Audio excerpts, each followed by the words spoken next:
तमाम देखने और सुनने वालों को एहसान चौधरी का सलाम पहुंचे। दोस्तों, उम्मीद करते हैं आप जहां भी हैं खैरियत से हैं और महफूज हैं।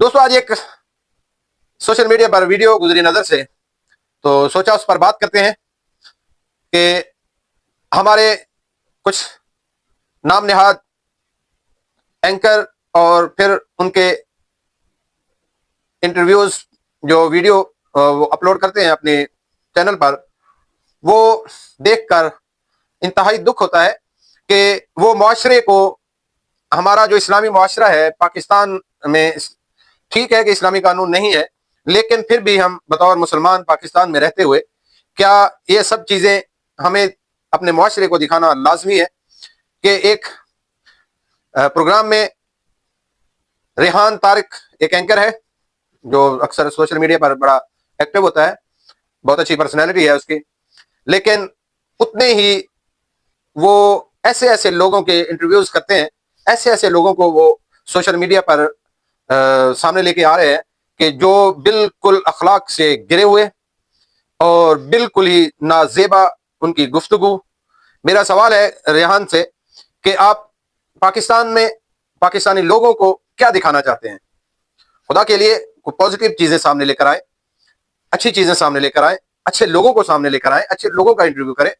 ये कौन से आप कभी मुफ्ती कवि को लेकर आ जाते हैं बेहुदा गुफ्तगू करने के लिए, कभी आप कोई हकीम को लेकर आ जाते हैं इंतहाई गलीज गुफ्तगू करने के लिए।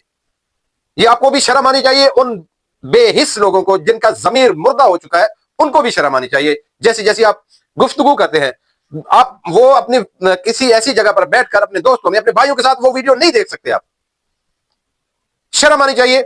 ऐसी वीडियोस आप रिकॉर्ड करते हैं, फिर अपने चैनल पर अपलोड करते हैं सिर्फ चंद व्यूज के लिए, चंद डॉलरों के लिए।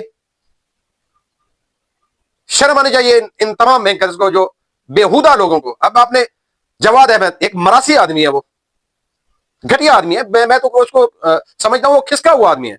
वैसे तो हर बंदे में होती है, आप हर जगह पे उन्हें क्यों मतलब इतना पिंग करते हैं कि वो इस तरह से, वो इस तरह से, वो इस तरह से।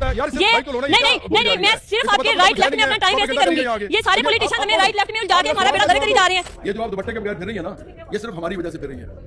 इमरान की बीवी बुर्का पहनती है, सुने, रिस्पेक्टेड ऑडियंस को तमीज से सिखाएं। नहीं सर नहीं, मैं औरतों के बारे में बात, उसको तमीज नहीं है, सियासी पार्टी बना के बैठा है। क्या मंशूर है इसकी सियासी जमात का? घटिया गुफ्तगू करता है, घटिया तरीका है उसका बात करने का, और आप उसको जनाब ऑडियंस में बिठा के आप उसकी बातें सुन रहे हैं और फिर आप मसल्लत कर रहे हैं इस मुआशरे में, इस मुल्क में, ताकि हर वो बंदा सुने जो सोशल मीडिया इस्तेमाल करता है। क्यों भाई? आपको किसने लाइसेंस दिया रेहान तारिक कि आप इन गलीज लोगों का इंटरव्यू करें और फिर ये वीडियोस आप इन गलीज लोगों की फेसबुक पे डालें, यूट्यूब पे डालें? क्यों? शर्म आनी चाहिए यार आपको। बहुत सारी वीडियोस आपकी देखी है हमने, मुझे आपसे कोई लेना देना नहीं है, कोई मुखालफत नहीं है,